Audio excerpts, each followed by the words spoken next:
Vozes que transformam o mundo. O que você quer mudar hoje? Um podcast que te convida a refletir sobre novas formas de impactar a sociedade. Olá, eu sou a Mainari Nascimento e esse é o nosso espaço Vozes que Transformam o Mundo, um podcast da plataforma de abaixo-assinados Change.org. Apresentado por mim, este podcast vai ao ar todas as manhãs de quinta-feira às 7 horas. E nesta primeira temporada de 5 episódios, A Megafone das Eleições, você vai ouvir debates sobre temas de interesse público que têm ligação direta com as próximas eleições. Recebemos aqui mobilizadores digitais que estão por aí se engajando em alguma causa e também especialistas que são referência nos assuntos abordados. Vem com a gente acreditar que a mudança passa não só pelo voto, mas também pelo poder da sua voz. Primeiro dia de setembro e primeiro episódio desta temporada. Estamos muito felizes por criar este espaço coletivo que visa amplificar a voz de quem está por aí, por todos os cantos do Brasil, se engajando em alguma causa. E olha, nós vamos começar com tudo, hein?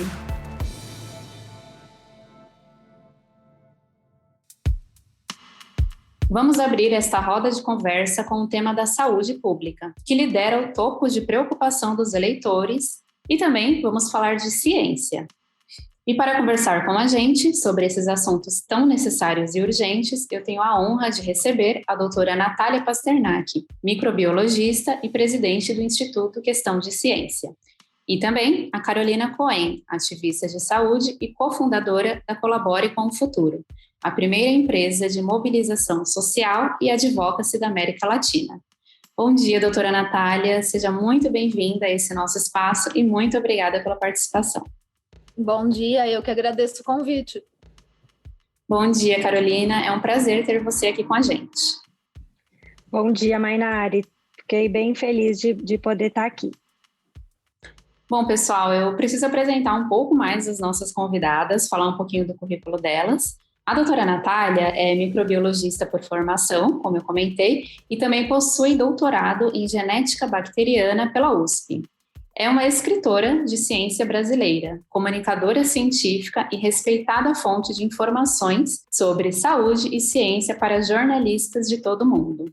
Atualmente, também é professora convidada no Departamento de Ciência e Sociedade da Universidade de Colômbia, nos Estados Unidos. E como a gente bem sabe, é um dos grandes nomes da ciência que ajudaram a informar milhões de pessoas durante as piores ondas da pandemia da Covid-19 no Brasil.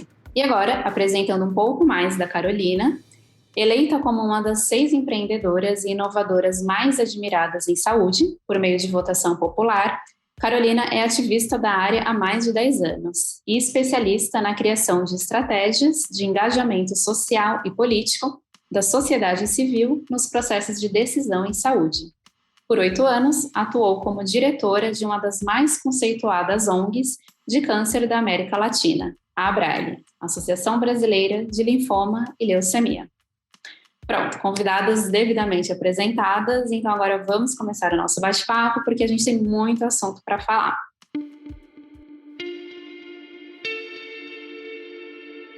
Estamos a exato 1 mês e 1 dia das próximas eleições. A corrida dos candidatos já está a todo vapor, mas ainda temos bastante tempo para debater assuntos que interessam na hora de definir o nosso voto. Neste embalo de eleições, eu quero já começar perguntando de cara e sem enrolação. O que o eleitor que está preocupado com a saúde pública do nosso país deve levar em consideração na proposta dos candidatos? Eu gostaria de ouvir primeiro a opinião da doutora Natália, que pode falar também do ponto de vista da ciência, já que ambas as áreas caminham juntas. O que a senhora acha?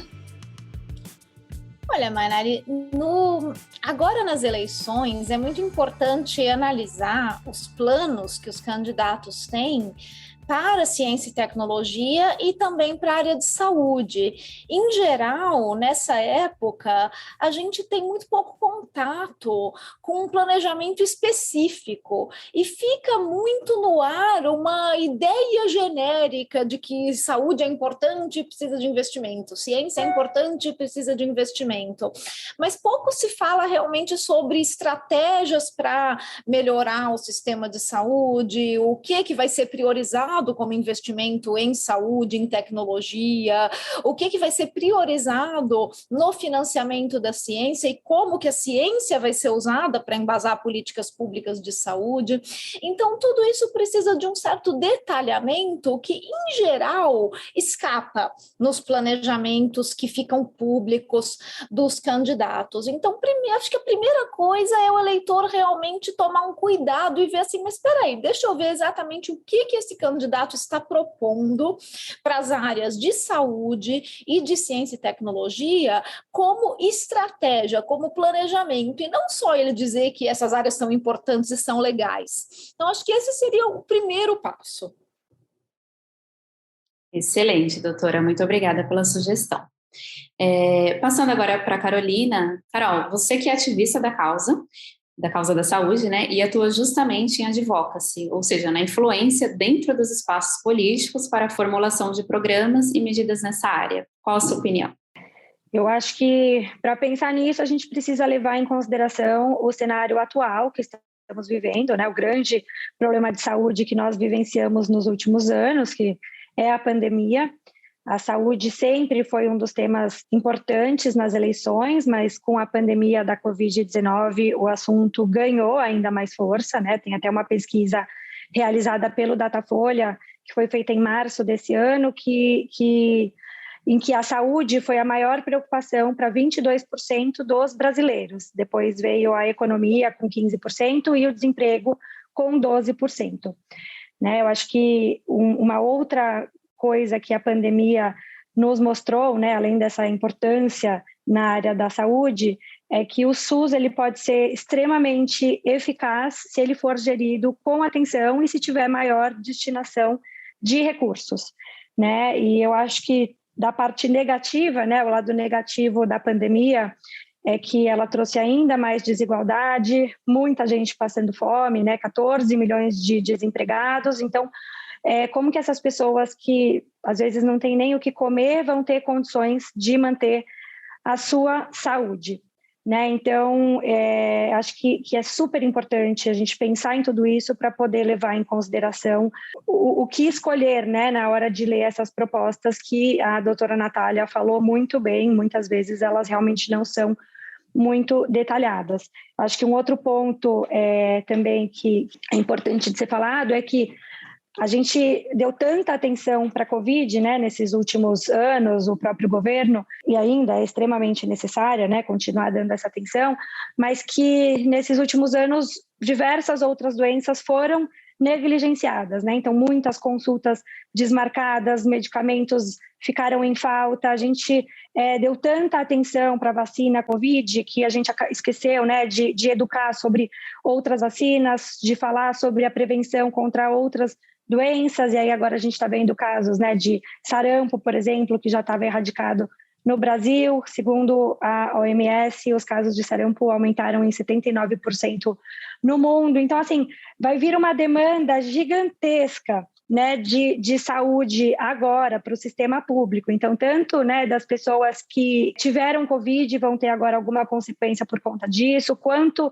essas pessoas que tiveram as suas doenças negligenciadas e que agora a gente também, né, vai ver essa demanda que foi reprimida, o que aconteceu com esses pacientes que não foram tratados, né, nesses últimos anos, sem contar o envelhecimento da população, né, que também automaticamente já faz com que a gente precise usar mais os serviços de saúde.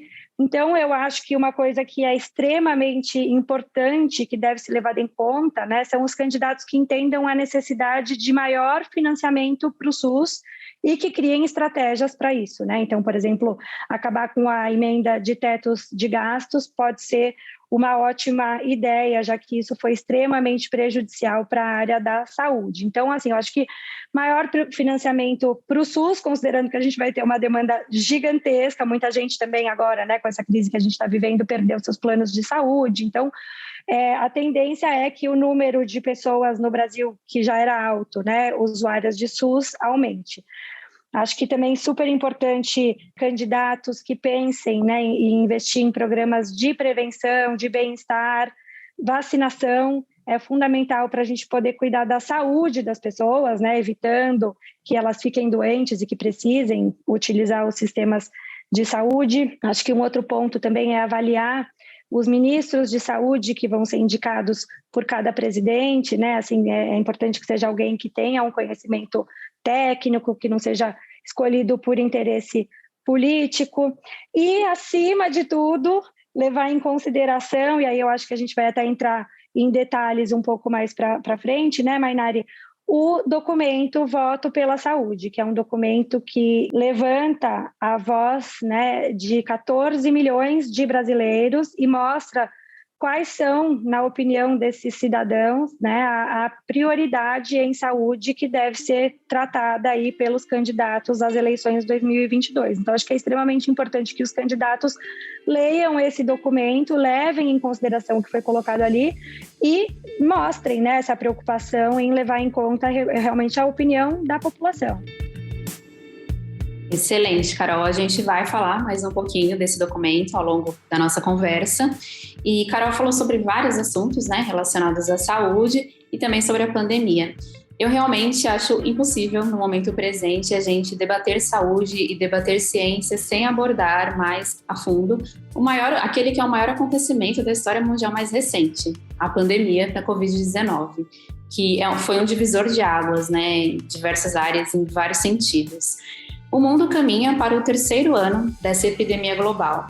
Somente no Brasil, o vírus já matou quase 700 mil pessoas. Mesmo agora, passadas as piores ondas, a média móvel de mortes ainda supera 1-2 centenas. E como eu falei no momento das apresentações das minhas convidadas, a doutora Natália foi e tem sido uma das maiores vozes da ciência nesta pandemia. E agora também na emergência de saúde global da varíola dos macacos. Doutora, eu queria ouvir da senhora o que tudo isso que a gente está passando tem nos ensinado sobre a importância de valorizarmos a ciência e a pesquisa. Qual a condição atual do Brasil nessas frentes? Como é fazer ciência neste país antes e depois da chegada da pandemia? Mainari, eu não sei se a gente tem essa capacidade toda de aprender a valorizar a ciência por causa da pandemia. Eu acho que só o tempo vai dizer. A nossa capacidade de aprender com o passado é, infelizmente, muito limitada, como nos mostra a história. A gente já passou por outras situações de emergência antes que poderiam nos ter ensinado como lidar com uma emergência global e as lições estão, né, em relatórios, em depoimentos, em livros de história que foram solenemente ignorados ao lidar com essa pandemia da Covid-19. Lições que vêm desde grande pandemia de influenza do início do século XX. Então, lições que já estão aí há 100 anos e que mostram, quando você analisa o caminho, por exemplo, da gripe espanhola no Brasil, mostram que todos os tipos de negacionismo e resistência em aceitar que existia uma pandemia, que existia uma gripe global que estava chegando no Brasil e que, obviamente, ia se instalar no Brasil como tinha se instalado em outros países do mundo, o caminho foi exatamente o mesmo. Primeiro, a negação da pandemia em si, depois a negação da necessidade de medidas públicas para conter. Isso eu estou falando da gripe espanhola. Então, a gente cometeu os mesmos erros e eu não sei se eu tenho todo esse otimismo de achar que a gente, dessa vez, vai ser diferente, a gente vai aprender com os erros cometidos nessa pandemia. Partindo do princípio que a gente tenha adquirido uma capacidade maior de aprender com os nossos erros, eu acho que o maior aprendizado que a pandemia nos deixa é que não existe como você fazer contenção de uma pandemia, uma epidemia global, que necessita que as pessoas mudem seu comportamento para se adequar às medidas sanitárias necessárias para essa contenção, você não consegue fazer isso sem uma boa estratégia de comunicação de risco e de comunicação de ciência e de saúde.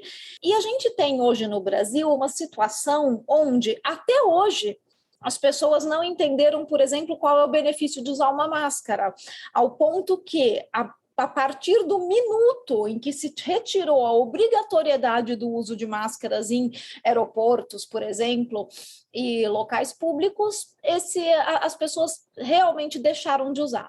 Ou seja, elas estavam usando porque era imposto e não porque elas entenderam o benefício de usar uma máscara. Mais do que isso, algumas pessoas se sentiram constrangidas a retirar a máscara, já que agora não era mais obrigatório, porque estavam sendo alvo de chacotas, olhares feios e muitas vezes até funcionários de servidores desses locais públicos que estavam dizendo para as pessoas, olha, pode tirar porque não é mais obrigatório. Então, não entendendo que aquelas pessoas têm o direito de usar se elas quiserem, porque elas se sentem mais seguras assim, ou porque elas estão, de repente, com algum resfriado, algum sintoma, e elas querem proteger os demais numa atitude cívica. Então, nesse sentido, eu acho que o Brasil foi muito mal. A gente tentou fazer uma boa comunicação de ciência e de saúde durante a pandemia, mas isso acabou ficando a cargo da imprensa e de comunicadores independentes. Os órgãos oficiais fizeram muito pouco. A questão dos impactos da pandemia no sistema público de saúde, por exemplo, em coberturas vacinais, isso é um efeito que a pandemia só agravou. Mas a falta de campanhas publicitárias e de comunicação para a vacinação de rotina já tinha caído muito antes da pandemia. Então, os surtos de sarampo que já estavam acontecendo, a uma possível volta da polio, tudo isso tem se construído ao longo da última década, onde, principalmente a partir de 2018, as campanhas informativas e publicitárias foram abandonadas. A pandemia piorou essa situação, mas essa escolha, essa falta de investimento em campanhas publicitárias para atenção básica de saúde, para vacinação, isso já era anterior à pandemia, e são escolhas que foram feitas. Então, essas escolhas precisam mudar, e elas vão mudar a partir do momento em que a gente conseguir uma opinião pública forte o suficiente para pressionar por essas mudanças, então isso inclui ter uma população mais consciente de que deve e pode exigir melhores condições de saneamento básico, de atenção básica de saúde, de vacinação, e também a partir do momento em que a gente conseguir estabelecer sistemas de métricas e de governança, para que a gente possa realmente acompanhar. No Instituto Questão de Ciência, por exemplo, esse ano a gente lançou o Observatório de Políticas Públicas Científicas, para justamente tentar desenvolver métricas e acompanhamento para as políticas públicas que envolvem ciência, como, por exemplo, a gente está falando aqui de taxa de vacinação, saber exatamente como são as coberturas de vacinação em cada município do Brasil para as vacinas de rotina. Esse dado não é um dado disponível de forma amigável no site do PNI. Então, eu acho que tem um longo trabalho pela frente para a gente trabalhar melhor a informação, tanto a que vem do governo para a população, como a informação que contribui para a conscientização da população em relação aos seus próprios direitos, para que eles possam exigir e saibam o que exigir de melhores condições de saúde, de saneamento, de investimento em ciência. É muito pouco dizer que a gente precisa de mais financiamento. A gente precisa de mais dinheiro para o SUS, a gente precisa de mais dinheiro para a ciência. Não, isso é muito pouco. A gente precisa de sistemas de métricas e de governança para saber para onde esse dinheiro está indo, como ele está sendo investido e o que ele está dando de retorno. Ótimo, doutora. Eu quero muito ampliar um pouco mais, aprofundar mais essa questão da comunicação. Eu acho importantíssima, mas só para girar um pouquinho a roda, eu queria passar para a Carol, depois a gente volta nesse assunto. Queria passar para a Carol, ainda falando sobre esse novo normal para algumas pessoas que a pandemia acabou gerando, né, na nossa vida em sociedade. Eu gostaria de saber se a forma de se fazer advocacy em saúde também mudou com a pandemia. Eu acredito que, como nunca, alguns brasileiros passaram a querer se envolver mais nessas pautas, né?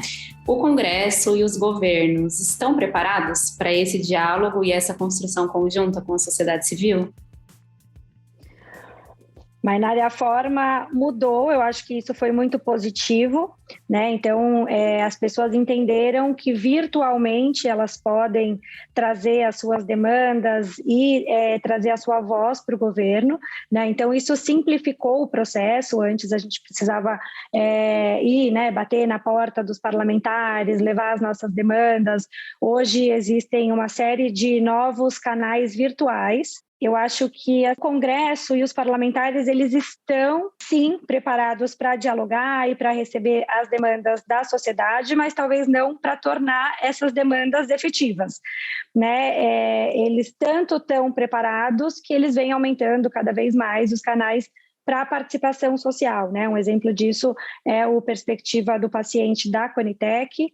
Então, eles recentemente criaram essa nova ferramenta de comunicação para que o paciente possa participar do plenário da Conitec, dando a sua opinião, trazendo a sua experiência com a doença, com o tratamento que está sendo avaliado, e essa opinião, ela realmente é levada em conta, ela tem bastante peso.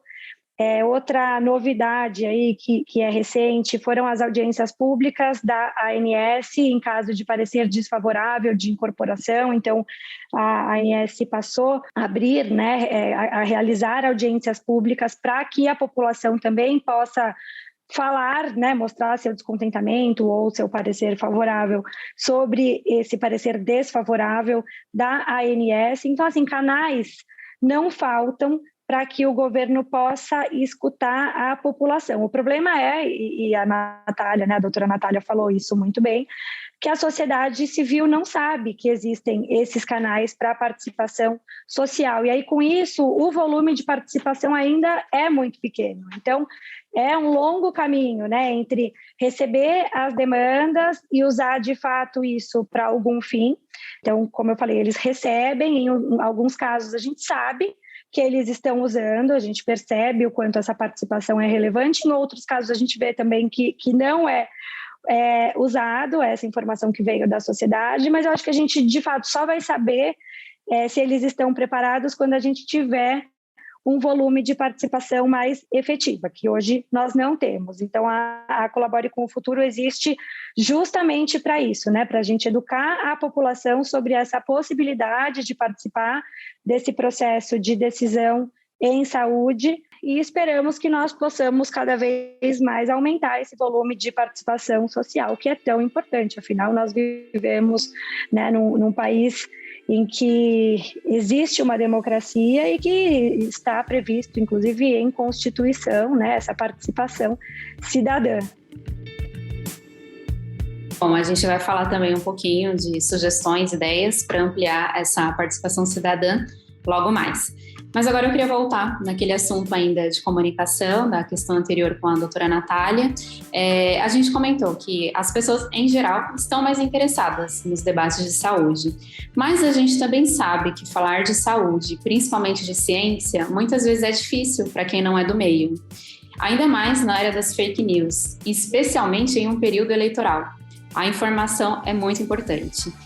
Como eu já comentei várias vezes, mas vale repetir, a doutora Natália tem oferecido grandes contribuições à imprensa e à sociedade em geral. E preside um instituto que, entre outras frentes, atua também no jornalismo científico.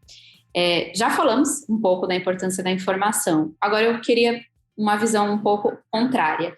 Que estragos a falta de informação, ou pior, a desinformação pode causar na área da saúde e ciência, doutora? Nossa, Mainari, os estragos são infinitos, como a gente viu aí, né, durante a pandemia de maneira catastrófica. A desinformação, ela é muito fácil, ela se dissemina muito fácil, muito rapidamente, ela apela para a emoção muito mais do que para qualquer tipo de racionalidade, o que muitas vezes faz com que as pessoas compartilhem loucamente sem nem realmente averiguar se aquele conteúdo tem procedência, está referenciado, é minimamente verdadeiro. Eu acho que o maior exemplo disso durante a pandemia foi aquele áudio da enfermeira australiana que mandava medir a temperatura no pulso, porque se você medisse na testa, o laser do termômetro ia afetar o cérebro. Isso aí era um áudio de WhatsApp. Ninguém conferiu, tipo, um áudio de uma enfermeira australiana. Isso aí rodou o mundo. E quando a gente menos percebeu, tinha um monte de estabelecimento comercial medindo a temperatura das pessoas no pulso. Assim, não foi só no Brasil, foi no mundo inteiro, por causa de um áudio de WhatsApp, que ninguém conferiu se aquela pessoa sequer existia. Então, as baboseiras que estavam faladas ali foram desmentidas inúmeras vezes, da questão do laser que ia afetar o cérebro, porque é tudo uma grande bobagem. Inclusive, para quem quiser, né, se aprofundar na bobagem, tem artigos sobre isso na revista Questão de Ciência, teve artigos sobre isso em todas as agências checadoras, não só do Brasil como no mundo. Então era muito fácil desmentir essa informação, essa desinformação, porque ela é esdrúxula. E mesmo assim, o desmentir não bastou. Os estabelecimentos comerciais abraçaram aquilo, principalmente por quê? Porque a população abraçou aquilo. E daí eu acho que tem uma coisa no que a Carol falou que é muito verdadeira, né? A participação popular, ela é enviesada. As pessoas, infelizmente, enquanto a gente não conscientizar a população como um todo de que essa participação faz parte da cidadania, faz parte do exercício da cidadania, quem participa mais ativamente, inclusive desses canais que a Carol falou, infelizmente, ainda é porque tem um lobby. E daí a gente acaba ficando com uma participação muito enviesada quando alguém, por exemplo, faz uma consulta pública, porque você tem agências especializadas que têm um lobby em promover determinada ideologia ou terapia e que vão falar, olha, todo mundo vem aqui, vota aqui nessa consulta pública, enquanto que grande parte da população que pode até achar que tudo aquilo está completamente errado, não vai se dar ao trabalho de participar. E isso requer um trabalho realmente de conscientização de que esse exercício de cidadania precisa ser praticado. Então, no caso da desinformação, quando ela é abraçada nessa magnitude, não só pela população, mas por estabelecimentos públicos e comerciais que preferem disseminar aquela desinformação só para não comprar uma briga com o consumidor. Quantas vezes eu estive em estabelecimentos que eu chegava e falava, não é no pulso, é na testa. E daí a pessoa me falava, mas a gente faz no pulso porque senão as pessoas reclamam. Né? E por quê? Porque tinha muito mais gente reclamando de que queria que a temperatura fosse medida no pulso porque comprou aquela desinformação, do que gente como eu reclamando que aquilo estava errado. Porque as pessoas que, como eu, sabiam que aquilo estava errado, não tinham paciência para reclamar. Elas chegavam lá e falavam, mede onde você quiser e não me enche o saco. E eu acho que é essa conscientização que a gente ainda tem muita dificuldade e que seria muito útil para combater a desinformação. Claro que não ia ser só isso, combater desinformação é um trabalho bastante árduo, mas eu acho que já contribui. Então, nesse sentido, só para a gente ter uma ideia do que uma desinformação, nesse caso, boba, inócua, pode fazer. Medir a temperatura no pulso, não matou ninguém. Não comprar vacinas, matou. Colocar kit Covid à disposição na rede pública, dizendo que isso era uma cura milagrosa para a Covid, matou. Então, a desinformação mata. E por isso ela precisa ser efetivamente combatida. Como que a gente combate? Só dar informação é insuficiente. É essencial, e a gente precisa fazer a informação correta circular, mas é insuficiente. É preciso também conscientizar as pessoas dos mecanismos da desinformação, expor os propagadores de desinformação, punir os propagadores de desinformação, senão isso não para. Então, só corrigir a desinformação não basta, só fazer a informação correta circular não basta. A gente tem que ir além, a gente tem que dar o próximo passo, que é expor os negacionistas e inocular a população contra o negacionismo, mostrando as estratégias, como que as fake news são construídas, quanto de dinheiro esse mercado movimenta. Então, isso tudo é um trabalho que a gente tem tentado fazer no Instituto Questão de Ciência e que eu acho que é um trabalho que se intensificou com a pandemia. Talvez esse sim tenha sido um dos grandes aprendizados da pandemia, de que desinformação mata. Desinformação não é inocente e ela precisa ser combatida, de preferência pelos órgãos oficiais. Perfeito, doutora. Ainda falando sobre como informação é poder. A Carol comentou, né, sobre a Colabore com o Futuro, que tem essa missão bastante desafiadora de incentivar e educar as pessoas. Também a gente estava falando sobre essa participação popular, né? Essa importância de construção conjunta das políticas públicas. E aí eu queria saber, Carol, diante de tudo isso que a gente falou até agora, né? Eu acredito que é muito desafiador. Queria entender como é esse desafio, o que vocês fazem para conseguir driblar um pouco disso.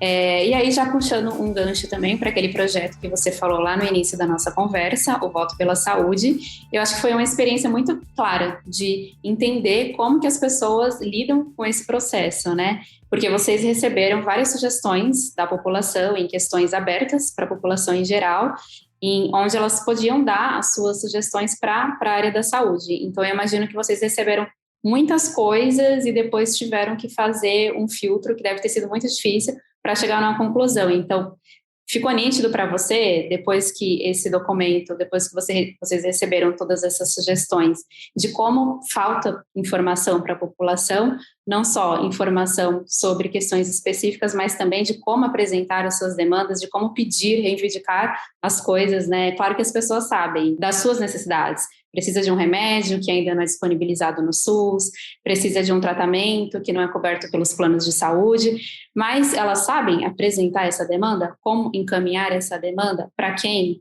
Mainari, é um desafio realmente muito grande, a começar, né, pelo nome. A gente está aqui toda hora falando advocacy, né, que é essa questão de trabalhar por uma causa, influenciar, né, positivamente uma política pública em prol da sociedade, mas nós da Colabore, a gente trabalha com advocacy há muitos anos já, e sempre quando eu falo que a Colabore é uma empresa de advocacy ou de participação social, as pessoas elas ficam com uma cara assim de né? Então eu acho que assim, o próprio nome em inglês, o termo não facilita, pouquíssimas pessoas entendem quando a gente fala realmente, né, em participação social. Então, como você disse, a Colabore faz justamente esse trabalho, a gente já caminhou bastante.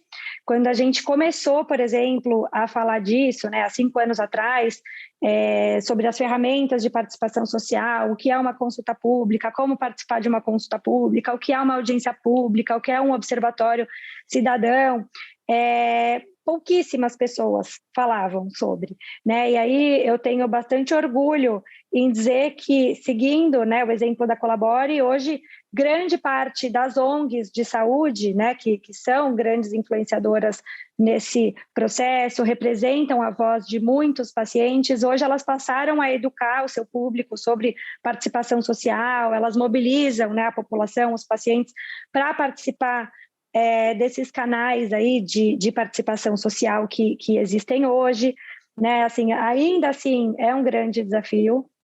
Hoje a gente sabe que algumas coisas que parecem óbvias para nós, por exemplo, não são nada óbvias para quem não entende do assunto, né? Então, um exemplo, por exemplo, antes quando a gente falava para a população, olha, contribua com a consulta pública X, as pessoas elas entendiam que elas precisavam pagar, né? O contribuir era dar um valor em dinheiro.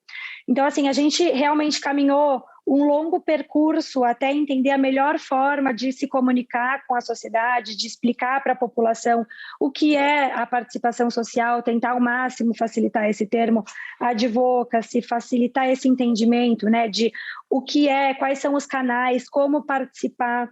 A gente faz isso de forma virtual. Esse ano a gente começou o projeto que chama Caravana da Colaboração, que é muito legal, e assim, a gente já fez um projeto piloto por enquanto, mas foi assim, teve um resultado maravilhoso. A gente pretende fazer isso com bastante mais frequência. Nós fomos para as ruas abordar, né, os cidadãos e explicar sobre essa possibilidade, né, de poder fazer parte dos processos decisórios e explicar as ferramentas existentes. E, assim, para nossa surpresa e alegria, a gente conseguiu conversar com mais de 700 pessoas nas ruas que demonstraram bastante interesse, né, em saber que elas podem sim participar das decisões em saúde, elas podem sim ajudar a decidir o que vai ser oferecido pelo SUS, pelos planos de saúde em termos de exames, de medicamentos, de procedimentos, elas podem sim propor um projeto de lei, que existem ONGs, né, que elas podem procurar e que com certeza trabalham já com causas que fazem sentido para essas pessoas, e elas podem unir a voz delas a essas ONGs, a entidades, para ter uma voz mais ampla, né, mais ampliada, mais fortalecida. Então, assim, foi muito interessante essa experiência de ir para as ruas falar sobre participação social. A gente pretende fazer isso muito mais, mas ainda temos um longo caminho pela frente, né? A gente precisa ainda conscientizar muito os cidadãos sobre essa possibilidade de exercer a sua cidadania por meio da participação social. Hoje, muitas pessoas entendem que a participação social numa democracia é só ir lá e votar, né? E aí foi justamente por isso que a gente pensou no projeto Voto pela Saúde. Então, em um ano de eleições, né, em que esse vai ser o assunto aí principal para todo mundo, como que a gente pode trazer a voz da sociedade, né, de uma forma mais ampliada, não apenas pelo voto. O que mais que a sociedade pode fazer para a gente participar de uma maneira mais ativa nesse processo, né, de eleições? E aí nós criamos o Voto pela Saúde, que é uma cocriação, um documento que foi cocriado por mais de 14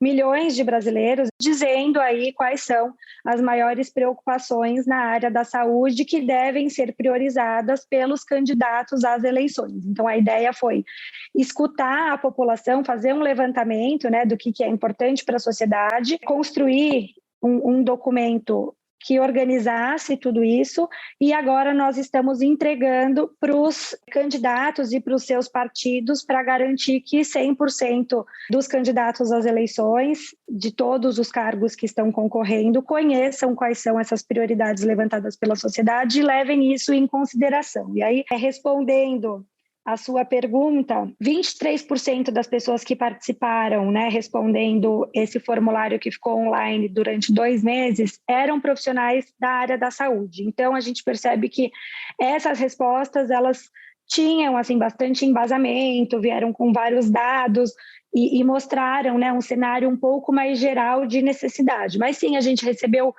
muitas respostas também de necessidades muito individuais, né? Olha, eu preciso do medicamento X para a doença Y, né? Mas, assim, isso tudo também mostrou para a gente uma série de demandas, né? Então, por exemplo, essa demanda por medicamentos. Então, como nós recebemos muitas demandas da população falando sobre esse assunto, nós entendemos, né, que falta realmente, talvez, aí, maior agilidade no processo de incorporação ou no processo de dispensamento dos medicamentos, ou, né, a doutora Natália falou muito bem a questão dos dados, faltam dados, né? Então, muitas vezes, o próprio governo não sabe exatamente quantos pacientes vão utilizar aquele medicamento, então eles não conseguem se organizar, e aí o medicamento falta. Então, assim, foi muito interessante tudo que veio nesse documento, mesmo aquelas opiniões que não foram tão bem estruturadas, né, falando de maneira geral da área da saúde, elas foram muito bem aproveitadas. Esse documento ele está dividido em 7 eixos principais e muita coisa foi trazida realmente. Eu acho que é um documento riquíssimo, interessantíssimo. Ele está disponível para todo mundo que quiser ler no site votopelasaude.com.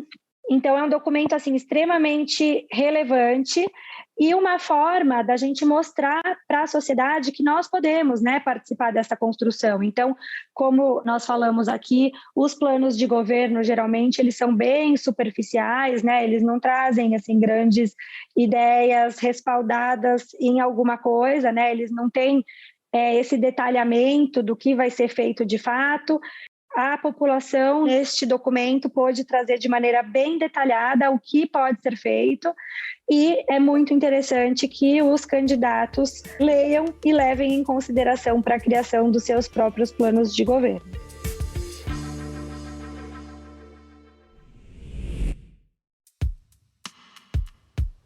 E você, quer conhecer um pouco mais da Change.org, a maior plataforma de abaixo-assinados do planeta?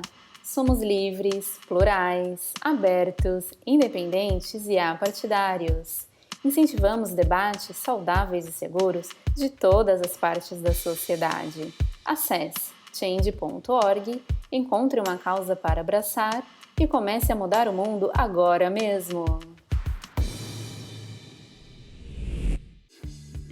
Retomando agora o nosso bate-papo, vamos dar início ao segundo e último bloco desta conversa necessária com a microbiologista Natália Pasternak e a ativista e empreendedora de saúde, Carolina Cohen. Vamos voltar a falar um pouco mais de eleições. Doutora Natália, dentro deste tema que estamos abordando aqui nessa conversa, saúde pública, ciência, pesquisa, o que a senhora aponta como os maiores desafios para os próximos governos, tendo em vista o presente contexto?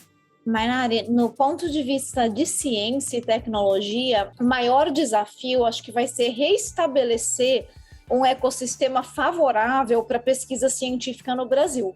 Porque nos últimos anos, e principalmente nesse período durante a pandemia, o financiamento da ciência brasileira ele foi abusivamente cortado. E hoje a gente está numa situação onde a gente tem um financiamento que é insuficiente para pesquisa científica no Brasil. A gente não tem condição de continuar com as bolsas de pós-graduação no Brasil, principalmente no sistema federal, pelo CNPq, e a gente tem algumas FAPES que ainda dão conta, né, as FAPES que são os sistemas de fomento dos estados, então os estados mais ricos, como São Paulo, por exemplo, ainda conseguem dar conta, mas também foram fortemente afetados, e outros estados menos favorecidos estão aí numa condição de terra arrasada. Então, a gente tem um problema muito sério para os próximos governos encararem, que é reconstruir o ecossistema de fomento à ciência, à pesquisa científica no Brasil. A gente está tendo que lidar com uma enorme fuga de cérebros, porque as condições para fazer ciência no Brasil não são suficientes hoje, está ficando realmente muito difícil de trabalhar, e em todos os aspectos, você não tem grant para pesquisa, não tem bolsa para os profissionais de pós-graduação, que ainda de vez em quando são chamados de estudantes de pós-graduação. Eles não são estudantes, eles são profissionais, eles já se formaram e eles estão desenvolvendo pesquisa científica que retorna para a sociedade. Então, esses profissionais precisam ser valorizados e eles precisam ser pagos para fazer esse trabalho tão importante. Não existe pesquisa em nenhum país sem o profissional de pós-graduação, de pós-doutorado. E esses profissionais no Brasil encontram-se muito desvalorizados, não só sem bolsas, mas como mesmo aqueles que têm o seu salário em forma de bolsa de estudo, eles estão sem reajuste há muito tempo. Então, os salários que são baixíssimos comparados com o resto do mercado, o que dificulta muito que esses profissionais continuem trabalhando. Então, é um ecossistema inteiro que vai precisar ser reconstruído para que realmente a gente consiga restabelecer a pesquisa científica no Brasil. O que falta no Brasil hoje é organização e investimento. A gente tem recursos humanos altamente qualificados. A nossa pesquisa científica no Brasil, ela tem a perfeita capacidade de ser uma pesquisa de ponta, mas ela não consegue hoje se colocar no mercado.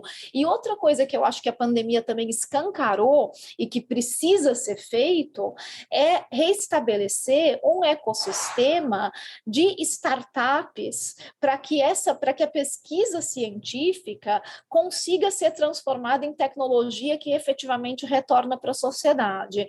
A gente tem um problema no Brasil, e esse já há muito tempo, de uma ciência que a gente fala que ela morre no paper.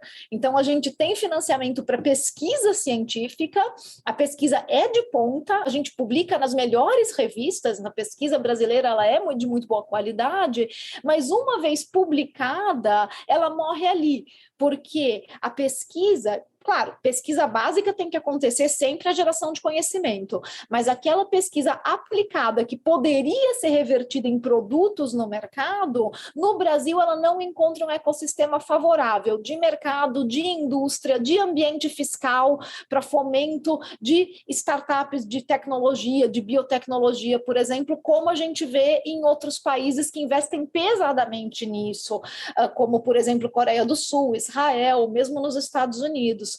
Então, acho que o maior desafio dos próximos governos que quiserem levar a sério a ciência brasileira é olhar para a qualidade que a gente tem e falar, poxa, que desperdício. Vamos transformar essa qualidade em tecnologia, em produto, em ecossistema industrial, integrado com a universidade, com os centros de pesquisa, porque é um desperdício a qualidade que a gente tem dos nossos profissionais e a falta de espaço que eles têm para trabalhar. Passando agora para a Carol. Carol, queria saber a sua opinião também sobre... Vocês coletaram muitas sugestões da população nisso, com base nesse levantamento que vocês fizeram. O que você aponta que são os maiores desafios para os próximos governos nessa área da saúde? Nossa, muitos desafios. Bom, hoje 70% da população usa o SUS, né? Como eu já falei aqui, eu acho que muita gente vai acabar perdendo, ou já está perdendo seus planos de saúde por conta da crise econômica que nós estamos vivendo. Então, a tendência é que esse número de usuários do SUS aumente, né? Além das pessoas que estão adoecendo mais, envelhecendo mais. Então, eu acho que o próximo governo ele vai ter que ter bastante conhecimento sobre os desafios e os gargalos da área da saúde para conseguir atuar nas necessidades não atendidas. Para isso, nós temos, né, o documento Voto pela Saúde. Apareceu, assim, muita coisa, Mainari, são realmente muitos os desafios, né? Desde construção de novos hospitais, até compra de equipamentos que estão faltando nos hospitais que já existem, falta de medicamentos de custo baixíssimo, até compra de medicamentos de alto custo, falta de dados para que a gente possa trabalhar melhor as políticas públicas. Então, realmente, dados sobre uma série de doenças nós não temos aqui no Brasil, enfim, uma série de dados, né, que nós realmente não temos e que são imprescindíveis para a gente conseguir trabalhar com as políticas públicas, falta de investimento em capacitação, né, de profissionais de saúde, falta de investimento em pesquisa, em inovação, a questão do financiamento, né, que assim não tem como a gente fugir disso, porque realmente, claro que é super importante que o dinheiro que entre seja bem gerido, né, que seja monitorado. Inclusive existem uma série de portais de transparência e o orçamento participativo para que a população possa também monitorar isso, entender para onde que está indo esse dinheiro, mas de fato o Brasil gasta em saúde uma porcentagem baixa do PIB, quando comparado com outros países e com muitos países que oferecem também uma saúde pública para a sua população. Então, assim, não tem como a gente conseguir suprir, né, todos esses desafios que foram levantados se não tiver um investimento maior na área da saúde. É muita coisa. São muitos desafios, né? Muita coisa. Para acompanhar tudo isso, a gente precisa de muita vontade política também, né? E isso me leva até a próxima pergunta, que eu quero seguir nessa toada falando de eleições. Eu acho que uma das coisas assim que a gente conseguiu aprender bastante ao longo dessa pandemia, ou que a gente viu de forma muito clara, é como todas as coisas estão interligadas com as decisões políticas. Entretanto, a gente vive numa democracia e a gente espera que essas decisões elas sejam fruto de debates com a sociedade e de construções conjuntas, como a gente vem falando aqui. Doutora Natália, a gente falou um pouquinho já dessa participação das pessoas, né, nos debates do país. Eu gostaria de propor agora uma troca de ideias. Eu tenho certeza que quem está nos ouvindo está assustado com tamanhos desafios que a gente tem a enfrentar, né, em todas essas áreas, mas acho que também fica se perguntando, tá, e agora, o que eu faço? Como que eu posso contribuir com tudo isso? Como que eu posso colaborar? Então, eu queria ouvir algumas dicas, algumas ideias de como a gente pode se engajar e participar mais ativamente de tudo isso para além das eleições. Na sua opinião, o que as pessoas que então estão nos ouvindo agora podem fazer para se envolver e para apoiar o desenvolvimento da ciência e da pesquisa no Brasil, para que não aconteça esse desperdício, que a senhora muito bem pontuou na última resposta?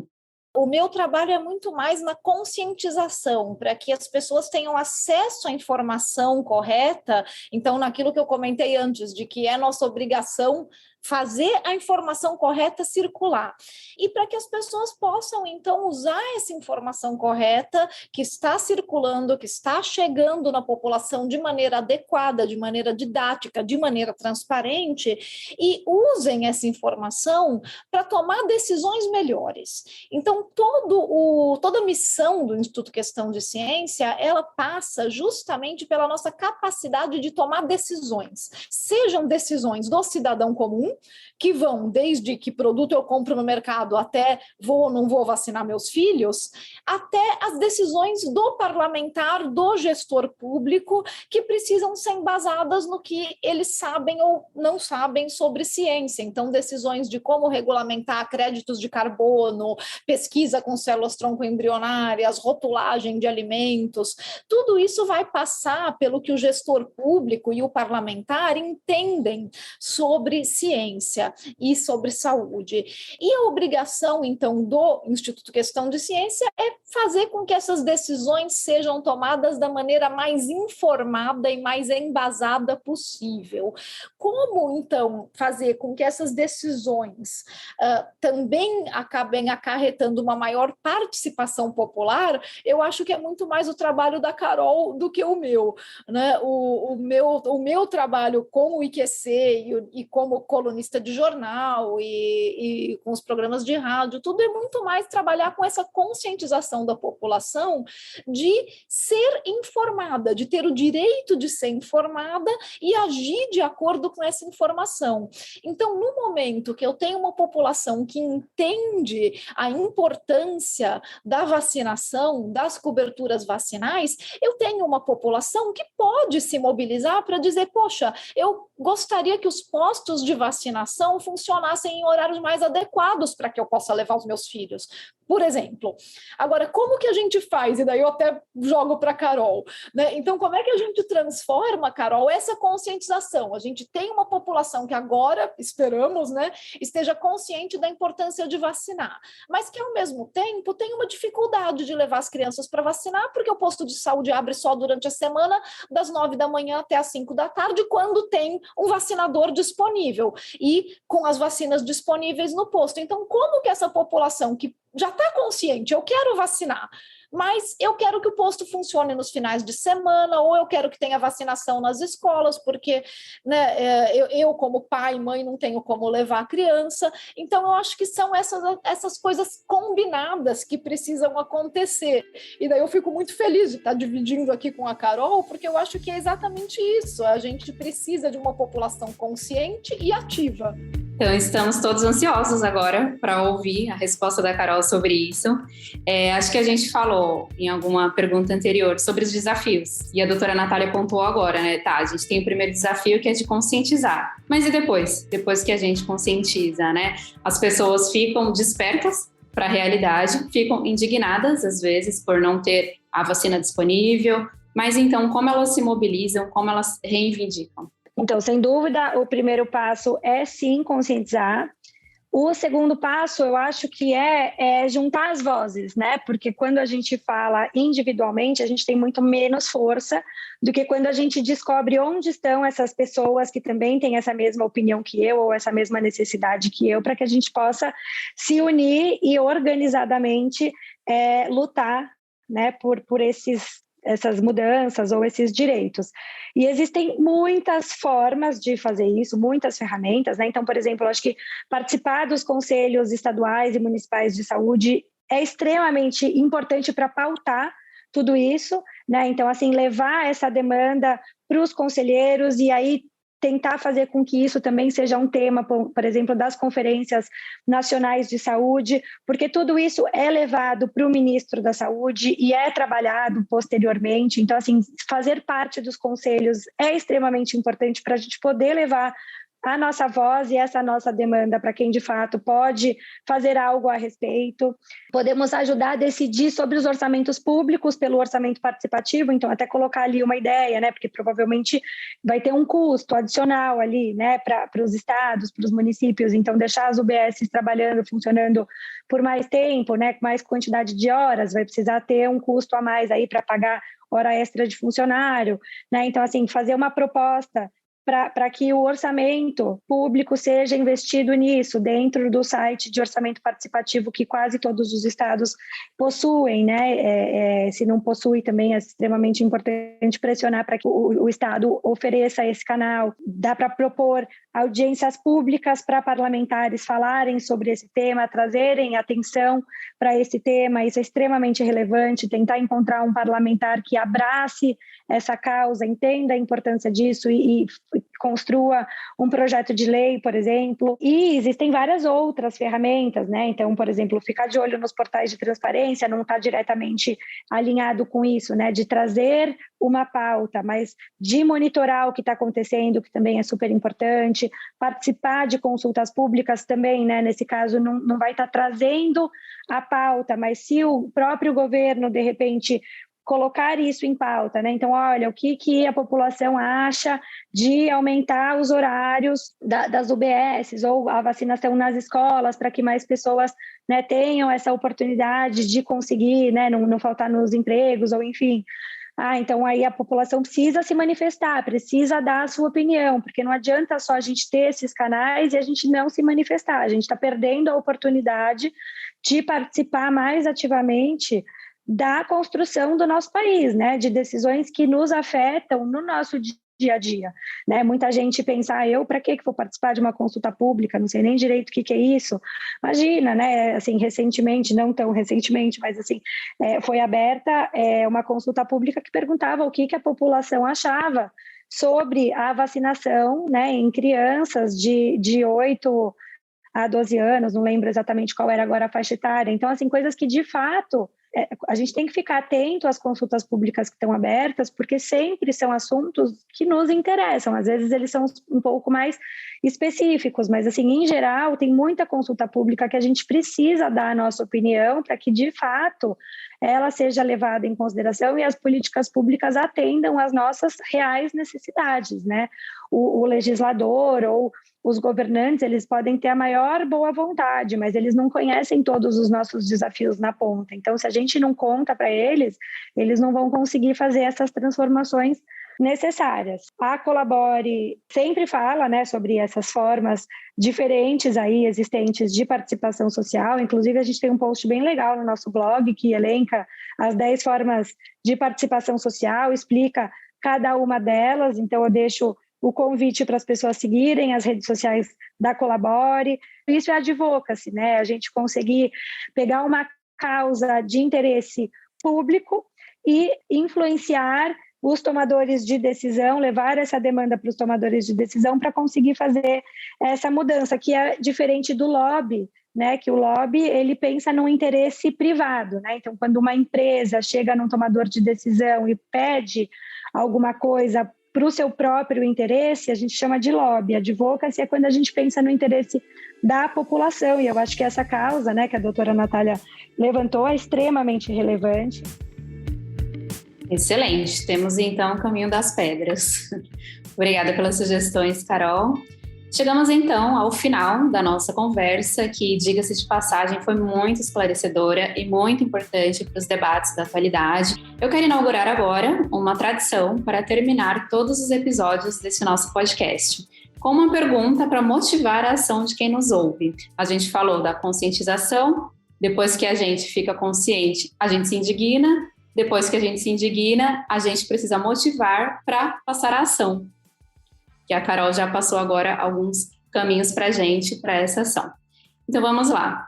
Doutora Natália, o que você quer transformar no mundo hoje? No mundo, acho que é muito genérico, Mainari. Vamos pensar, então, na saúde brasileira?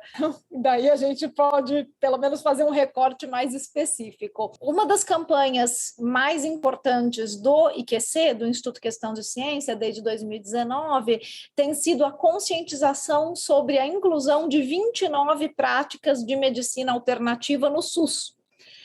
O que eu gostaria de ver é que as pessoas se conscientizassem sobre as 29 práticas que são disponibilizadas hoje no SUS de medicina alternativa, sem comprovação científica, com o dinheiro público, ficassem indignadas e tomassem uma atitude a respeito. A gente tem práticas hoje, por exemplo, que vão desde imposição de mãos, dança circular, constelação familiar, tratamento com abelhas, lama terapia, tratamento com lama, tem 29 práticas pagas com dinheiro público no SUS que comprometem o orçamento de coisas mais importantes na atenção básica de saúde. Então, eu gostaria que as pessoas pesquisassem sobre isso, tem muita informação na revista Questão de Ciência, que a gente fez um trabalho minucioso sobre essas práticas, que as pessoas ficassem indignadas e cobrassem aí dos seus representantes públicos, dos seus parlamentares, poxa, por que o meu município está investindo uma parte da atenção básica de saúde, que é uma parte tão importante do SUS, para práticas que não têm comprovação científica. E você, Carol, o que você quer transformar no mundo hoje?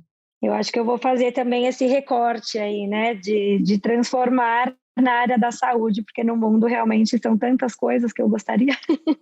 Mas o que eu gostaria de ver é as pessoas se empoderando, né, de suas próprias vidas, participando das decisões junto com o governo, para depois a gente não precisar reclamar de coisas que a gente vê aí, que a gente fica tão insatisfeitos, né? E que, na verdade, a gente reclama no lugar errado. Então, muitas vezes, quando a gente não concorda com alguma coisa que a gente está vendo que foi decisão aí do Congresso, né? Ou do governo, a gente vai lá no grupo de WhatsApp da nossa família, xinga, né? Os tomadores de decisão, fica bravo, né? Mas e aí? A gente se empoderou, né, do nosso direito de cidadão, a gente participou dessa decisão. Então, assim, quanto mais a gente participar, mais a gente vai garantir que o país caminhe para onde a gente acha que ele deve caminhar. Então, o meu sonho é que as pessoas, de fato, se empoderem e tenham uma participação mais ativa para a gente poder construir o país que nós queremos viver, né?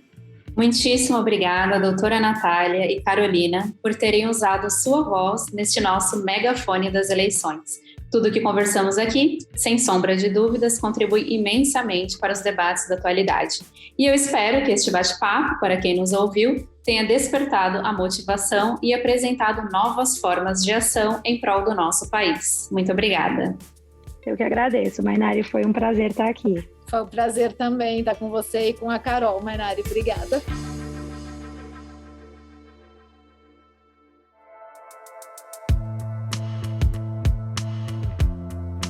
E muito obrigada também a quem nos acompanhou até agora. Lembrando que esse espaço é coletivo e busca amplificar a voz das pessoas que estão por aí em todos os cantos do Brasil, se mobilizando por alguma causa.